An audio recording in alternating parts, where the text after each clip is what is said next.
because I had always looked at jiu-jitsu like, that sucks. It's like, it's a tool. I was looking at it as a tool. When I was fighting, it was a tool. So I knew a head arm choke, I knew a triangle, I knew some basic moves, but I was not an expert. I was a blue belt, and I was like, all I wanted to do was try to punch, kick. If I got a choke, wonderful. But I wasn't teaching, I wasn't taking it as an art. But then I started talking with all these trainers. Here's Jared Carlston, a 10th Planet black belt. Done a lot of privates with him. There he's tearing the hell out of my shoulder. You know, so being able to learn from these guys. Here's I was pulling something off at Lausanne's. Just different guys I worked at. I've been to about 10 of the 10 planets or so around the country. I love the system. And the reason I love it, that's actually downstairs. You can see my kids' stuff in the background. I've matted my whole downstairs area. I told my wife this so if our son falls, he won't get hurt. But it's really so I can train jiu-jitsu. That's being put in a twister where your spine is just getting wrecked. Richie Boogeyman Martinez I was talking about earlier, he's a fighter, the guy at the bottom, and that's his brother Gio, who's one of the top grapplers in the world. He just won the Eddie Bravo Invitational 2nd time in a row, which is pretty amazing. Their story is very interesting, not only because they're brothers, one's deciding to fight, one's not. Gio, I think he's one of Eddie's quickest to get his black belt, but both of them were break dancers.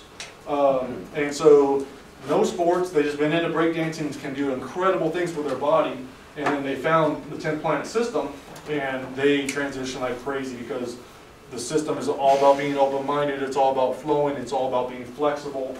And the reason I liked it was because I've been to all these different gyms around the country, I've rolled at most of them if I haven't been hurt, but when I went to my first 10 planet, I was like, holy shit, I was like, these guys were not only their strength, but the moves they were getting me in, just how tight they were.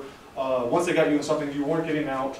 And then learning about it and talking with the instructor, Eddie Bravo, he designed it. He got rid of the gi because typical Brazilian Jiu-Jitsu, people think of just the gi, the heavy gi. I've never liked it because it felt like, for me, it felt like cheating. I was like, I don't want to grab someone's clothes, and I don't want to, like, it felt wrong, and I just never liked it. We all have our preferences.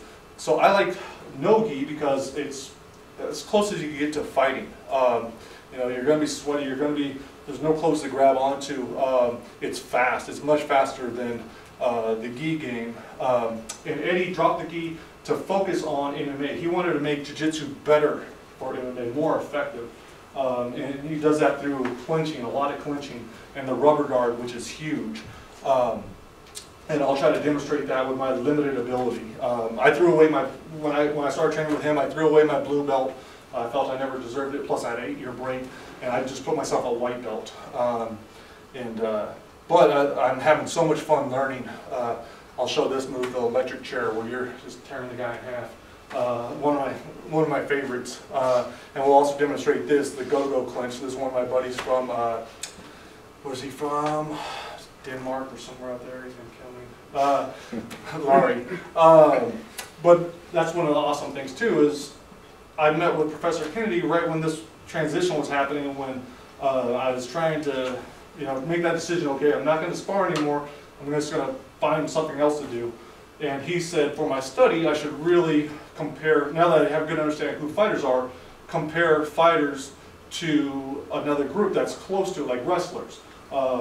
And I was like, well, to me, the next closest thing to fighting is no-gi jiu-jitsu, especially if you watch a match. If you Google EBI, you'll see some fast-paced, just incredible stuff going on. And so, yeah, so I think it's the closest thing to a fight. I love it. That's what's getting me healthier. I'm now eating better because I want to, do better in training. I'm still taking it as a hobby. I can only go twice a week because I am a stay-at-home dad, so I have a 17-month-old at home, which is rough, but incredible. You should all be parents.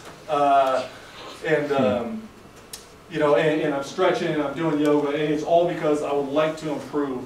And also, what we were talking about before about representing your school, that's kind of how I was like, okay, I like this. I'm telling everyone it's awesome, so I better get okay at it if I want to, show anybody. Because me saying something's awesome isn't, mean much, but being able to actually show it, prove it.